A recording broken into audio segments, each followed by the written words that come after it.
What's up, everybody? We are talking about Love Lies Bleeding. It is the newest movie in theaters right now, starring Kristen Stewart, Ed Harris, and Katy O'Brian. I am one of your hosts. My name is Darian Scalamoni. I am joined by somebody who I have not sat across from since the perils of True Detective Night Country. Oh, it has been a long time. It is Zach Miller. What's going on, dude? It's doing good. This is a lot different than True Detective. I was gonna say, I feel like we have a better mentality coming out of this movie Yes. than we might have had coming out of season 4 of True Detective. Mhm.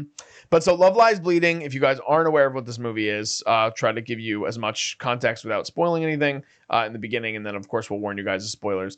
But it's like an exotic thriller that takes place in the late 80s, and Kristen Stewart plays this woman who works at a gym, and she starts to have a romantic fascination with this other woman who's played by Katy O'Brian named Jackie, who is also an aspiring bodybuilder. And there's a lot of crime elements that also come into this, a very atmospheric sort of tone. It is directed by Rose Glass, also co-written by Rose Glass, who the only film that she had done previously was Saint Maud, which was another A24 movie. This is also A24. So just quickly, Zach, without spoiling too much, what was your kind of broad stroke thoughts on Love Lies Bleeding? I really liked the trailer too, but before I saw the film, and I liked the 80s tone that they were going for, but this thriller with a lot of surreal experience to it as well. It's definitely an out of body experience for them mentally, their characters throughout the film.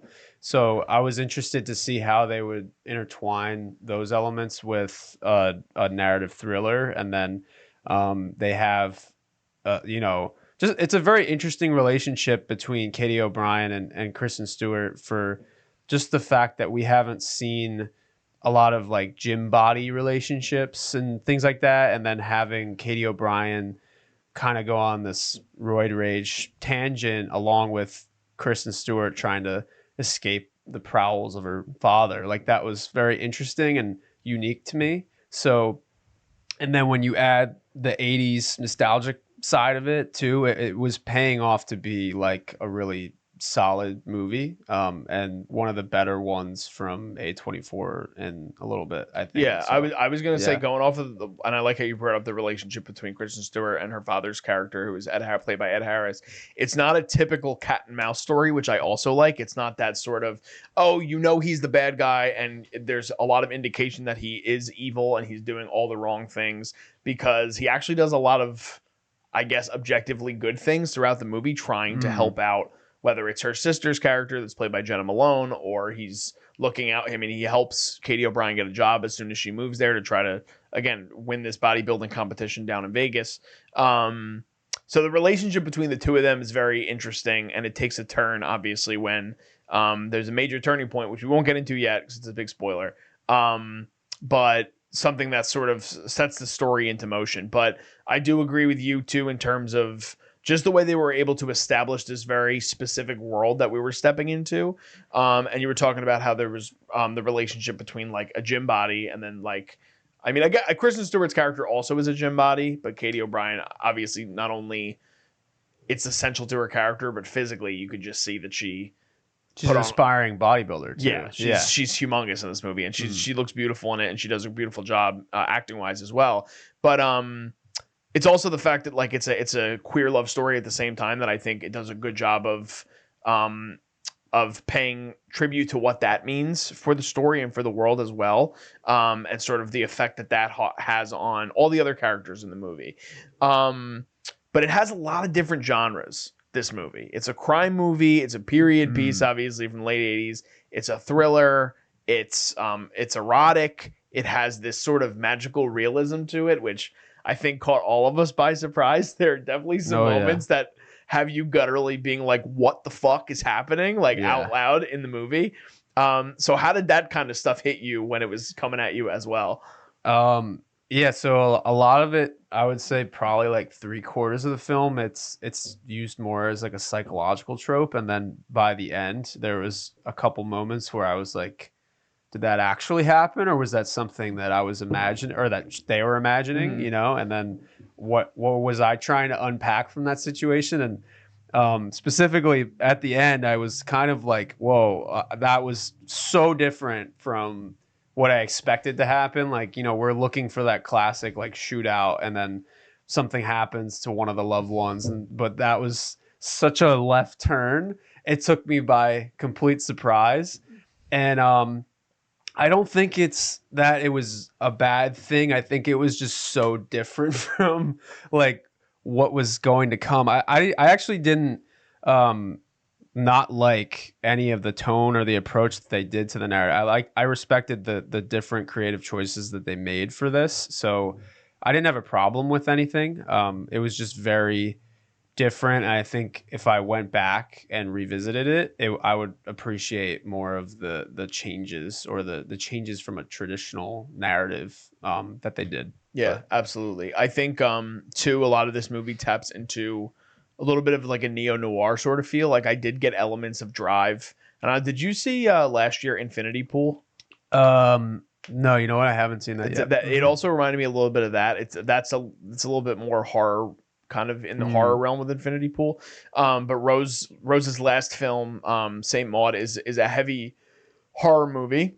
So I think that she kind of has. I mean, there's definitely a body horror sort of moment that happens later on in the movie as well. That pays attention to itself a lot. But I think in terms of it being just sort of an original piece of cinema, which is something we need more of right now. I mean, Cord Jefferson sort of talked about it at the Academy Awards, like, use this money and make some more mid-budget movies that we can really appreciate and we could love for the sake of cinema. I think Rose Glass and everybody sort of on screen does a really great job of taking an original story and placing it in a time period that we know, but something that we don't see as much with these sorts of stories, and sort of elevating it. I mean, A24, we know, does such a great job of highlighting these stories and being able to attach the names like Kristen Stewart, like Ed Harris, like Dave Franco, who's also in this movie as well. There's a lot to kind of chew on here. It's very pulpy, this movie, and it does a good job of, I think, at least reaching all types of audiences in some way. Like, you're not going to come out of this movie saying it's a bad movie. I don't think so. No, I think there are moments that are stronger than others. I think overall it's a good movie, and I think that there was like the only piece. So my only like con, I would say, and I don't know if everybody would agree with me, but there were moments I really loved Kristen Stewart, and then there were other moments I didn't think that she was strong in the scene. I thought her co-partners in the scene were actually outperforming her, and I know she's like kind of typical of playing the like shy and timid and socially awkward girl and stuff, given her upbringing with Twilight and everything she's done in between. Kind of, she's very reserved in her performance, but I thought that Katy O'Brian especially was just outperforming her in some scenes. I actually thought she was sensational in some, and then it was a drop off in others, and because the tension and the stakes of some scenes were so high and the adrenaline was so high, I didn't feel like she was matching the tone of certain scenes, like especially when the plot begins to unravel like later in the film. But I don't think she was like bad. I just thought she was maybe the weaker part of the movie. I don't know. Yeah. No, I think that's a fair criticism. I think that for me, my con would probably be in a movie. So the movie's an hour and 44 minutes, which is a good runtime. But when you have a movie that's that short, you kind of want to capitalize and do the best and everything. And I felt like it took a little while for me to get behind this movie. Like, it started a little too slow for my liking for a movie that was under 2 hours. I would say it probably took me about 25 minutes to sort of, and that's kind of what happens when things sort of take off. And again, we'll talk about it in a minute or two about the spoiler parts of it, because I think that sort of leads us into the turning point, which shifts the movie entirely and onto this crazy roller coaster ride of crime and thriller elements. But that would probably be my con with it. Again, we've talked about a lot of the pros already. I thought the performances were really well done, especially by Katy O'Brian and Ed Harris. I thought Kristen Stewart was good in it. Like you had said, not my favorite of her performances. But it's weird. I feel like I felt the opposite of you in terms of, I felt like when there were moments of intenseness, I felt like that was when Stewart was at her best. Okay. When there are certain moments of certain characters dying throughout the film and she has to sort of be in this element of like, what the fuck do I do? Yeah. I thought that was a sort of a side of her that we don't see that often, and I actually thought she did a pretty good job with that. The chemistry with her and Katy O'Brian I thought was good, but it wasn't great. There were moments where I don't know if that is because Katy O'Brian also is not as seasoned as an actress, that it was hard for them to sort of grow that chemistry over time, and maybe it gets stronger throughout the movie. But I thought their individualness within their own characters and understanding who their characters were more of a strength, though I do think that Ed Harris has a very memorable performance sort of as the antagonist in this movie, and what a fucking haircut. I know. Boy, do I love that haircut. What a wig to put on him. And everyone knows full well that he is bald, and they just decided to go boom. Yeah, like, we're clown, gonna nice so little crazy, extensions. Dude. That was just something. But it's something I imagine of like a trailer park dad, like wearing in that era. Absolutely. Absolutely. And then it looks back real nice when he puts in a long pony. So that looks great. But that for you guys, if you are tuning into this for just the non-spoiler thoughts, I'm going to say right now we're probably going to transition into the spoiler thoughts, but I would say I recommend you guys go see this movie. Would you also recommend people to see it? Yeah, for sure. I think it's one of the better movies out right now, and especially from A24, there's always unique things to take away from each of their movies, and this is certainly one of them. So totally recommend it. Yeah, absolutely. Yeah. I also recommend it. But for the people that are here for the spoiler talk, we're going to go in 3, 2, 1. You have been warned. So yeah, when Katy O'Brien's when Jackie kills Dave Franco's character, the movie takes a complete turn, and it's a brutal visual. Brutal visual. What did you think about that scene and sort of the way that whole scene was handled? Because I thought, to me, that like jumped my thoughts of the movie immediately. Like I was just like, oh shit, like things are really about to hit the fan now. I really liked that. I thought it was great with the setup even before that of the really awkward tension that Kristen Stewart finds out that she screwed him like a couple nights prior. Yeah. And then she's like, wait, like, how do you know him? That whole thing goes down. That tension at the dinner scene too is great, because then they're like she knows that they hooked up, but Kristen Stewart didn't know until later. And then they're also kind of unpacking the abuse to Dave Franco's wife, and then what that means, and how are they going to say something. But then instead, Katy O'Brian just like unloads and kills him, and she's roid raged out, like, so she's gonna mess him up pretty bad. And I thought that was really crazy, and very well executed. But yeah, the whole jaw like flopping around, that was pretty messed up. His whole fucking cheek is all over the walls. Dude. Yeah, it's crazy. Yep. And you later get the visual of when Kristen Stewart eventually gets there and she's trying to clean up Jackie's mess. She finds the tooth lodged in the what is it, like the Care Bear against the wall or something like that.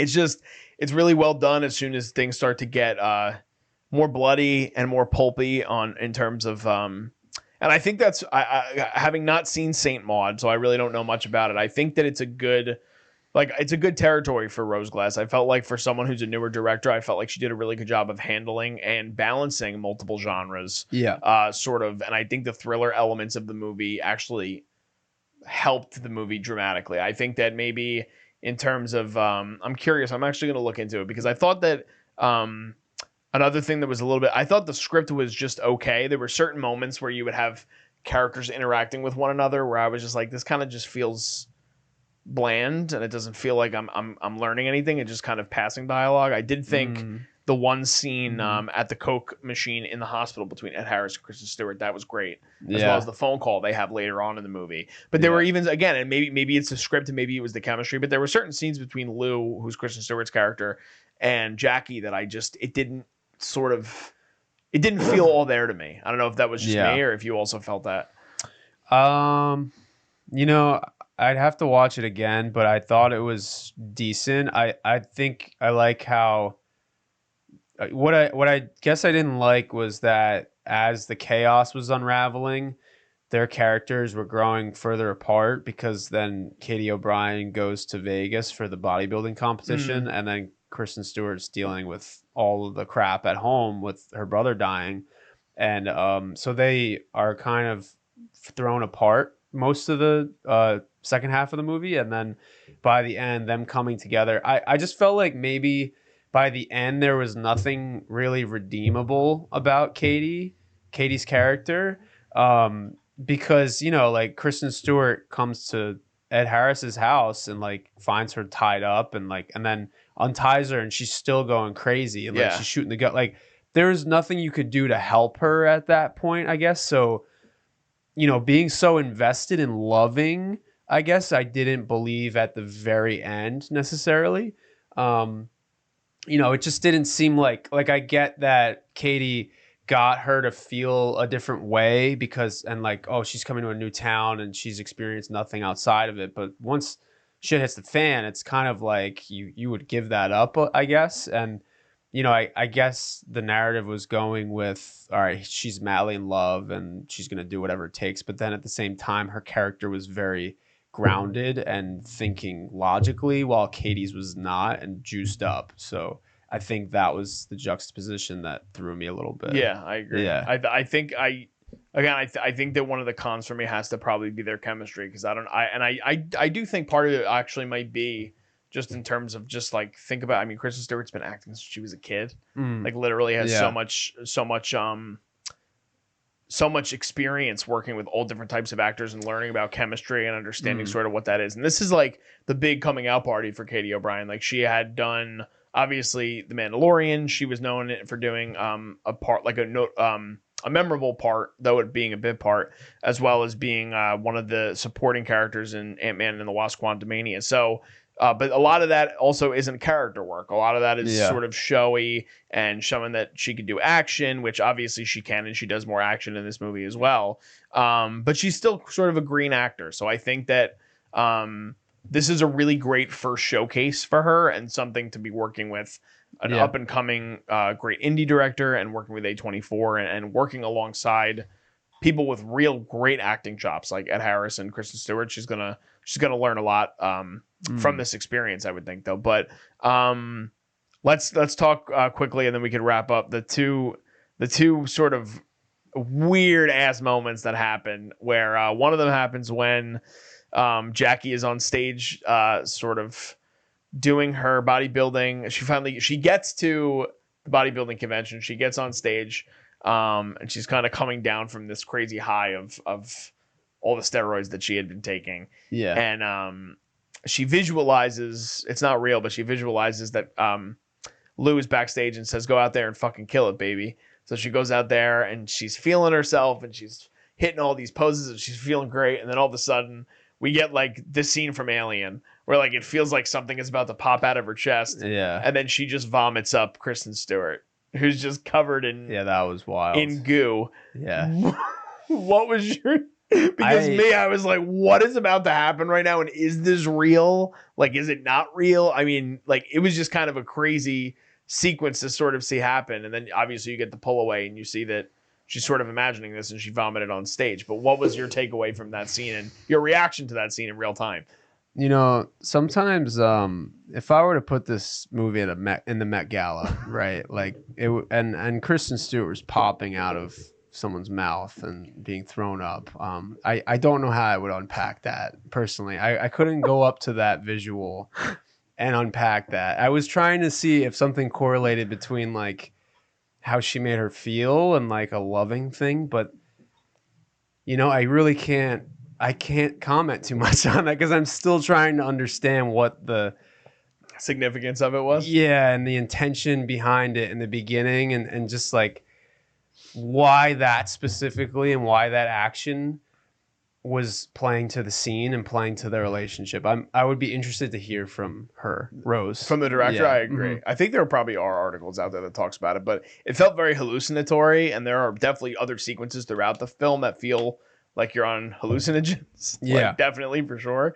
Whether you're in the shoes of the characters or not. But then the big one, literally, is something that me, you, and producer Vinny on this episode today talked a little bit about before we started rolling. But in a scene in which you think that maybe Lou is about to see her tragic end by her father, we have Jackie show up as the Jolly Green Giant, essentially, and strap Ed Harris down on the ground. And I mean, she's 85 feet fucking tall, and holding him down. So like, were you along for that ride as well? Because at that point, I was, and I was just like, what the fuck is going on? At that point, I had no idea how the movie was going to end, and I actually audibly like could not stop laughing at that moment because I was like, whoa! Like I thought she was going to do an Incredible Hulk like super strength, like that I would have understood, but to grow into Gulliver's Travels was like, and there was also a reference to that earlier in the movie on the TV. So I was like, oh, that's shit, I forgot. Yeah, you're right. And I didn't know if that was gonna play into it. And then now, obviously, by the end, it was probably like, you know, an imagery thing of like maybe it was a female like overtaking the oppressive male, that kind of situation. Because like. In Gulliver's I can't pronounce it. Gulliver's Travels, it's kind of like he's discovering this land of like tiny people and that kind of thing, but they like strap him down and like they think he's gonna ruin everything. So maybe it was like, you know, she was breaking free of something, or I don't. If I were to unpack it, it would take me a lot longer than this podcast. But it was quite an image, and it was not something I expected to happen in this movie. I agree. So, it was very interesting visual. It was, but a great directing choice, I do think, by Rose to really sort of set herself in this story apart from just a regular grounded sort of thriller. She really turned it into some fantastical moments and there's definitely imagery in this movie, which I think is a testament to how good the movie is at times. There's moments in this movie that I'm not gonna like forget. Like I'm gonna be able to go back to this movie and recall specific moments that'll stick with me. So I enjoyed this one. This was one of, we were talking before, we're only in March, the end of March, but hasn't been a great year for cinema, I don't think, so far, with the exception of probably Dune Part 2. But this was up there for me. So I don't know, do you want to go into scores? Yeah, sure. Overall, I like the tone. I like that it was very unique and stood alone, and the relationships were, you know, pretty well developed. I thought they could have done a little bit more, but I like the thriller aspects of it. So I'm going to give it like an 8. Okay. You know? I'm like right under you. So I'm going to go 7.5. Gotcha. I enjoyed the movie. Like I said, I think if the movie would have jump started a little bit quicker for me, I probably would have bumped it up maybe half a point. Like I was in that 7.58 range, but I'm going to go 7.5. But still, for this year in movies so far, I think it's a good, and I think it's the first A24 of the year, right? Yeah, I think it is. I think, and then there's Sid Sweeney's Immaculate just came out. I think that's A24. I think that's Neon. Oh, you're right. I don't think it's it's Neon. Yeah, but still, we love to see the indie art house movies sort of get their play, and it's great that these movies are getting attention and they're getting some numbers at the box office. I don't have this movie's box office numbers on hand, unfortunately, but I know Immaculate did pretty well for its opening weekend, so it's good to see that people are going out and supporting these movies. Yeah, I would love to see her do a James and the Giant Peach movie. That's got to be next on the docket. Or something with Tim Burton style, you know? Yeah, absolutely. That'd be great. So guys, that was our review. We did non-spoiler. We did some spoiler thoughts as well for Love Lies Bleeding, which, like I said, stars Kristen Stewart, Katy O'Brian, Dave Franco, Ed Harris. Go and see this movie in theaters if you guys can. It's a good movie, honestly. We both really enjoyed it. Let us know in the comments what you guys thought of it if you already did see it. If not, what did you guys think of our review? Did we help you guys and sway you to go see it? Were there certain things we told you that makes you not want to see it? Let us know in the comments what you guys think. Also, we're on the road to 1,000 subscribers. If you guys could also help us, we are Culture Wave. You guys could subscribe on our channel. You could also like this video to help us out as well. And again, we love to hear from you guys in the comments, so please be sure to comment as well below on this video. You could also follow us on our social media. We're at Cinema Wave Media. We're on Facebook. We're on Threads. We're on Instagram. We're on TikTok. We're also Culture Wave and _ Culture Wave Media on Instagram. We're also Culture Wave on Facebook now. Also at Jersey's Finest Pod is our other podcast on Instagram as well. And that is our review, guys. Just signing off. I am Darian Scalamoni. I'm Zach Miller. And we'll see you guys next time. This is The Culture.